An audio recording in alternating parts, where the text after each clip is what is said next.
Welcome back to Data Communication video lecturing sessions. In the present video session, I'll be explaining spread spectrum concepts and different techniques under spread spectrum. We know that multiplexing combines several input signals into one output signal so that we can achieve better bandwidth efficiency.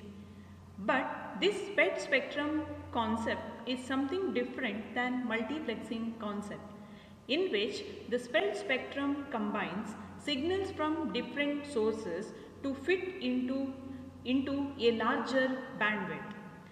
So we can say that the spread spectrum can be used in the case of wireless connections. The wireless connections may be either LANs or WANs. So in case of wireless connections, all stations will use air as the transmission medium. So n number of stations can share the medium, that is air as transmission medium, without causing any kind of interference or without being subjected into any kind of attacks or any kind of malicious intruders. So the spread spectrum adds the redundancy by spreading the actual original signal. Suppose the bandwidth of for each station, if it is B, and after performing the spread spectrum, the bandwidth will be BSS, and we can say that this BSS will be far greater than the actual bandwidth B.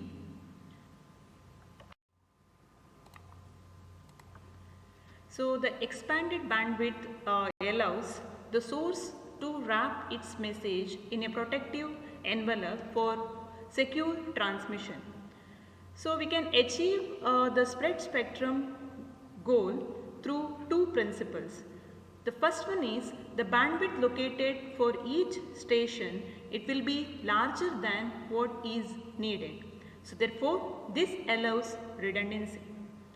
The expanding of the original signal B to BSS must be done by a process that is independent to the original signal. That means the spreading process can occur only after the original signal is created by the source. The diagram shows spread spectrum concept. So here we can observe that the bandwidth of the signal before applying spreading process is B, and after applying spreading process is BSS. So we know that BSS, the value of BSS will be larger than the actual bandwidth. So whenever the signal is generated by the source, and that signal can be given into the spreading process. So here we can use the spreading code in order to expand the bandwidth. So the spreading code is a series of numbers that look random but are actually a pattern. Usually we can consider spreading code as a pattern. So with respect to the value of the spreading code, the bandwidth of the signal can be expanded. So under spread spectrum concept, we are having two techniques by which we can expand the bandwidth of the signal. The first one is frequency hopping spread spectrum. In short, we can call it as FHSS. And the second one is direct sequence spread spectrum. We can also call it as DSSS. Frequency hopping spread spectrum, that is FHSS. In the case of frequency hopping spread spectrum, we can consider m different carrier frequencies are modulated by the source signal. That means the source signal will modulate m different carrier frequencies. But at one instant, the signal modulates, that is a source signal modulates one carrier frequency. At one instant, signal modulates one carrier frequency. At the next moment or next instant, the signal modulates another carrier frequencies. So therefore, we may have m different carrier frequencies which can be modulated by the source signal. Although the modulation is done using one carrier frequency at a given time, m frequencies are used in long run in order to modulate the next signal. So after the bandwidth of the signal, after performing the frequency hopping spread spectrum will be equal to BFHSS. It will be greater than the actual bandwidth. The diagram shows the concept of frequency hopping spread spectrum. So here we can observe that it consisting of pseudo random code generator, which is also called as pseudo noise. In short, we can call it as PN, which creates k bit pattern. To pseudo random code generator, it will create k bits pattern for every hopping period th. For every hopping period th. So we have one frequency table. So this is a frequency table which can be used to find the value of the frequency to be used for this th. So from the frequency table we can choose one respective frequency which can be used for this respective hopping period, that is th. Later the frequency table passes that frequency into the frequency synthesizer block. The frequency synthesizer block receives the input from the frequency table and which will create the carrier signal of that respective frequency. So it will create the carrier signal with the same frequency. So this carrier signal, it will be added along with the original signal. So we can expand the original signal by adding the carrier signal with the original signal. Suppose we have 8 different hopping frequencies. So we have 8 different hopping frequencies.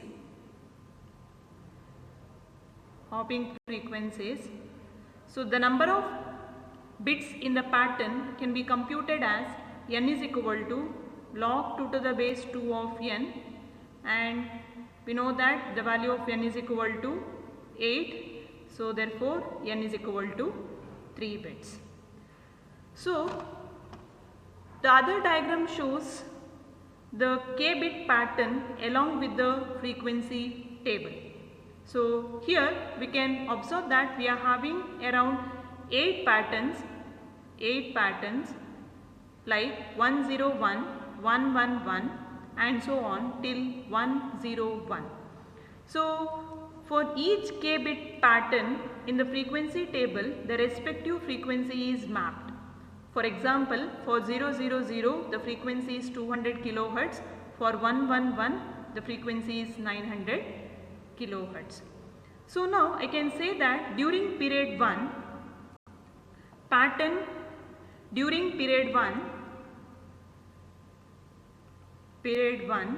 the pattern 101 will be selected. So this one will be selected. So now for that respective pattern, what is the frequency from the frequency table? So that is 700 kilohertz. So that 700 kilohertz will be sent to the frequency synthesizer. So that is first hop frequency. First hop frequency is equal to 700 kilohertz. So that will be sent to the frequency synthesizer block, and the frequency synthesizer block, it will generate the carrier signal with the frequency of 700 kilohertz. So to the original signal we can add the carrier signal with the frequency of 700 kilohertz, and so that we can spread the actual signal. So now we can say that the bandwidth Suppose here the bandwidth is like this, means here across it will be expanded. So this is BFHSS. So this was the original bandwidth. So obviously we can say that the bandwidth of frequency hopping spread spectrum, it will be greater than the actual bandwidth. So the second technique under spread spectrum concept is direct sequence spread spectrum. So this concept or this technique also expands the bandwidth of the original signal, but the process is different. Here we can replace each data bit with n bits using spreading code, or else each bit is assigned a code of n bits, and that n bit is called as chips. It is called as chips. So we can say that the chip rate, it will be n times the data rate. N times the data rate. Why? Because in a case of direct sequence spread spectrum, we can replace each data bit with n bits. Each data bit will be replaced by n bit. So the diagram shows the original signal and the chip generator block. It will generate the code value and it will be added along with the modulator block, and final output we can achieve it as, obviously there will be expanded the bandwidth. So that is, I can say that the bandwidth of direct sequence spread spectrum will be greater than the actual or original bandwidth of the signal. So we will consider the sequence used in a wireless LAN, so which is Barker sequence. So Barker sequence where n is equal to 11. Barker sequence where n is equal to 11. So here we can observe that the spreading code consisting of 11 bits from 1 to so on till 0. We can assume that the original signal and the chips in the chip generator uses NRZ scheme, non-return to 0 scheme, that is the encoding scheme. So here we can consider that the original signal rate,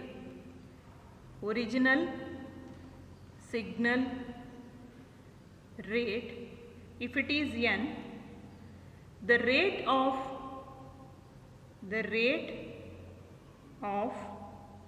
the spread signal